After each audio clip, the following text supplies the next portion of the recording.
धमतरी के गंगरेल बांध के विस्थापितों ने एक बार फिर से आंदोलन शुरू कर दिया है। गुरुवार को गांधी मैदान से पैदल रैली निकालकर कलेक्ट्रेट का घेराव किया और डूब प्रभावितों ने व्यवस्थापन की मांग की। दरअसल 1975 में बांध बना तब 52 गांव डूब गए थे। इन गांवों के सैकड़ों विस्थापित परिवारों का पुनर्वास किया जाना था, लेकिन अभी भी बड़ी संख्या में लोगों का पुनर्वास नहीं हो पाया है। ऐसे ही प्रभावितों ने हाई कोर्ट में याचिका दायर की थी। पीड़ितों ने बताया कि कोर्ट ने विस्थापितों के पक्ष में फैसला दिया और 3 महीने के अंदर सभी याचिकाकर्ताओं के पुनर्वास का आदेश दिया, लेकिन आज 4 साल बाद ये अपने हक से वंचित है। पीड़ितों ने शासन प्रशासन पर हाईकोर्ट के आदेश की अवहेलना का आरोप लगाते हुए जल्द से जल्द पुनर्वास करवाने की मांग दोहराई है। मोर नाम राम निहोरे निषाद है और मैं वर्तमान कोड़े गांव भी में रहता हूं। हमारे डुबान गांव तो वैसे सिंघोला है।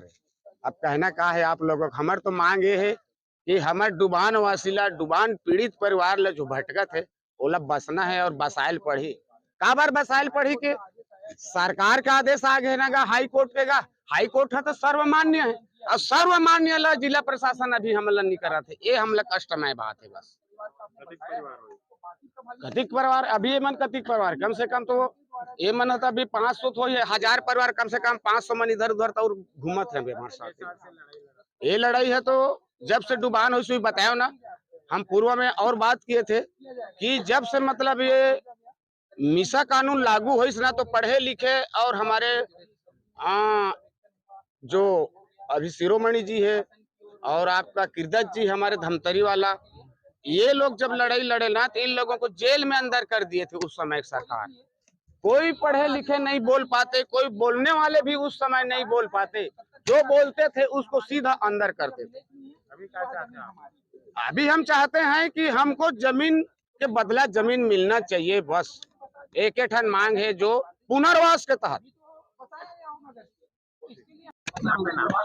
मोर नाम राजनंदन सिन्हा है। मैं वैसे बुड़ान एरिया में बारगरी के निवासी हूँ। वैसे तो मोर जन्म तो वो टाइम नहीं हो रही से, मोर पिताजी मन के मोर दादाजी मन के जन्म हो गई से।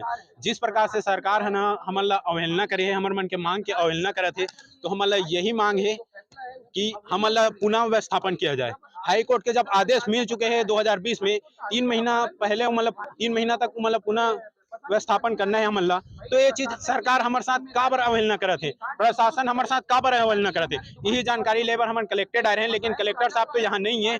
अब देखिए भूतपूर्व कलेक्टर साहब हमारे जो कलेक्टर ही से यही गंगरेल के जो गंगरेल में अभी ये कुछ कार्यक्रम हुई से जो जल जगह बोलते ओकरे कारण प्रदेश में विदेश में सब जगह हमारे भूतपूर्व कलेक्टर साहब जल जगह के कारण प्रसिद्धि पैसे, वो भी हमरे जमीन में प्रसिद्धि पाए महोदय कलेक्टर महोदय, और हम ही मतलब व्यवस्थापन करे पर हमला समय नहीं देते। इकर मन के क्या कहना है वो ना डायरेक्ट कलेक्टर साहब आके यहाँ बताए या तो हमारा अवगत कराए। बस यही हमारी मांग है कि हमारा पुनः व्यवस्थापन कराया जाए।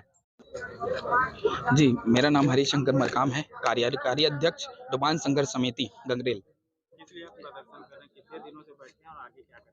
हम अभी तो कई वर्षों से हम जो है मांग कर रहे हैं, लगभग 4 वर्ष हो गया है। हाई कोर्ट के द्वारा हमारे पक्ष में आदेश आया है कि डुबान प्रभावितों को जो हमारे लिए आरक्षित भूमि है वहां पे बसाया जाए, लेकिन अधिकारियों के द्वारा हाई कोर्ट की अवहेलना की जा रही है। हमारे को बसाने की जो प्रक्रिया करना है, जो शुरू करनी थी, वो अधूरी की अधूरी रह गई है। हम जो प्रभावित हैं दर बदर भटक रहे हैं, अभी तक हमको नहीं बसाया गया है। हाई कोर्ट के आदेश का पालन इन लोग नहीं कर रहे हैं। मामला ये है कि हाई कोर्ट का जो आदेश आया था उसमें 3 माह के भीतर सक्षम प्राधिकारी जो जोगीडीह में 170 परिवार को बसाए हैं, अगर उनका कहना ये था कि आदेश में ये था कि जोगीडीह में अगर डुबान प्रभावितों को बसाया गया 170 प्रभावितों को, तो बाकी प्रभावितों को भी बसाया जाए अगर वो वैध है तो। लेकिन प्रशासन के द्वारा अभी तक हमको नहीं बसाया गया है और लगभग 4 वर्ष हो गया आदेश की अवहेलना की जा रही है। अधिकारियों का ये कहना है कि यह जो है असर्वेक्षित ग्राम है, इसको सर्वे करना पड़ेगा। हमने इंतजार किया, बिल्कुल ठीक है, सर्वेक्षण करिए, उसके बाद आगे की प्रक्रिया शुरू कीजिए। सर्वेक्षण हुई है वहाँ पे, करीब साल भर तो सर्वेक्षण करने में इनको लग गया। सर्वेक्षण के बाद जो है फाइनल प्रकाशन की ओर चली गई थी, दावापत्ति निराकरण की ओर, लेकिन उसको आधे अधूरे समय में उसको रोक दिया गया। राजस्व का कहना यह है कि यह जो जमीन है हमारी नहीं है तो उससे आगे की कार्रवाई कर पाना इनका संभव नहीं है। तो भाई वहाँ पे 170 परिवार को आपने बसाया है, तो क्या सपने में बसाया है क्या? जब आपकी जमीन नहीं थी, राजस्व को क्या अधिकार है? अगर वो जमीन उसकी नहीं है तो उसमें बसाया है।